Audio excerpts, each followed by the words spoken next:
A guide for parents, helping your child overcome self-harm. Discovering that your child is engaging in self-harm can feel like a punch to the gut. As a parent, you might feel overwhelmed, scared, or even heartbroken, wondering why this is happening and how you can help. But take a deep breath, you're not alone in this. Self-harm is increasingly common among teenagers, especially girls, and it's often their way of coping with emotions they don't yet know how to handle. The good news? With understanding, support, and the right approach, most kids can learn to move past this behavior and embrace healthier ways to deal with life's challenges. In this article, we'll explore what self-harm is, why it happens, how to spot it, and, most importantly, what you as a parent can do to walk alongside your child through this. What is self-harm and why does it happen? Let's start with the basics. What does self-harm actually mean? Put simply, it's when someone intentionally hurts their body, usually as a way to release pent-up emotional pain. For teens, this might look like cutting or scratching their skin with a razor or sharp object, burning themselves with cigarettes or lighters, hitting their chest or limbs, banging their head against a wall, pulling out their hair, picking at wounds, or even biting or pinching their skin. It sounds alarming, I know, but here's the key thing to understand. Self-harm isn't always about wanting to end their life or losing their mind. It's more like a temporary escape, a way for kids to feel less suffocated by emotions they can't put into words. Why would my child choose to hurt themselves? Now, try stepping into your child's shoes for a moment. When life feels overwhelming, maybe it's school stress, a breakup, or just a tangle of feelings they can't unravel, self-harm can seem like a quick fix. Hurting their body shifts their focus from the chaos inside to a physical wound they can see and understand. It also gives them a sense of control, like they're in charge of something when everything else feels out of their hands. Plus, when they hurt themselves, their body releases endorphins, those feel-good chemicals that lift their mood for a little while. So, if your teen cuts their arm during a stressful time or scratches their chest after a heartbreak, it's not because they want to give up, it's their attempt to cope in the only way they know how right now. How can I tell if my child is self-harming?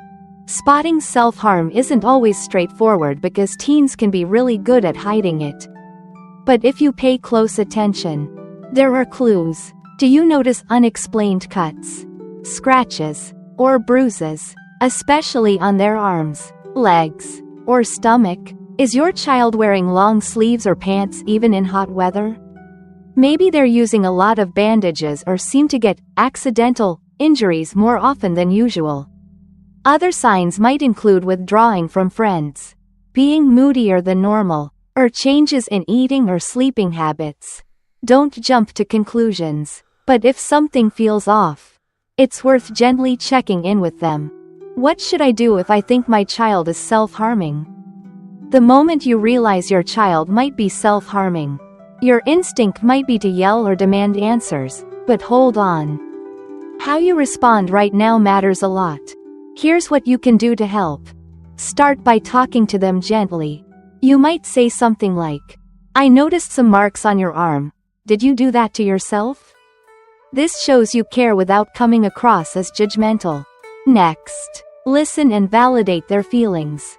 Instead of telling them to stop or criticizing them, try saying, "It sounds like you've been feeling really overwhelmed, and I want to help you through this." Then, suggest other ways they can let out their emotions, like calling a friend, taking a walk, or drawing a picture when they're feeling low. Most importantly, reach out to a professional. A therapist or counselor can guide your child toward healthier ways to cope. You can also encourage them to build a support network, family members or friends they can talk to when things get tough. And above all, be patient. Changing this behavior takes time. But with your love and support, your child can take steps forward. Can self-harm be treated? Absolutely. But to stop self-harm, You need to get to the root of why it's happening in the first place. It could be tied to depression, anxiety, low self-esteem, family issues, or other mental health challenges. Treatment often starts with seeing a mental health professional. And there are some really effective approaches out there. Cognitive behavioral therapy, or CBT, helps kids recognize negative thought patterns and shift them towards something more positive. It also teaches them how to spot triggers that make them want to self-harm and deal with them differently. Dialectical behavioral therapy, or DBT, is great for teens with intense emotions.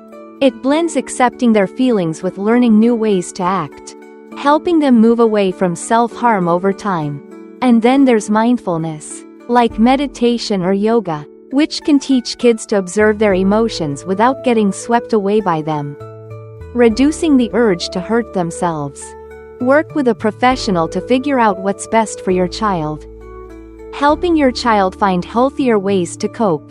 Beyond therapy, you can encourage your child to try new ways to replace self-harm with positive outlets. For example, help them strengthen their connections with friends or family, people who make them feel safe and valued. If they're spending time online and getting pulled into negative spaces, suggest taking a break from the internet for a bit.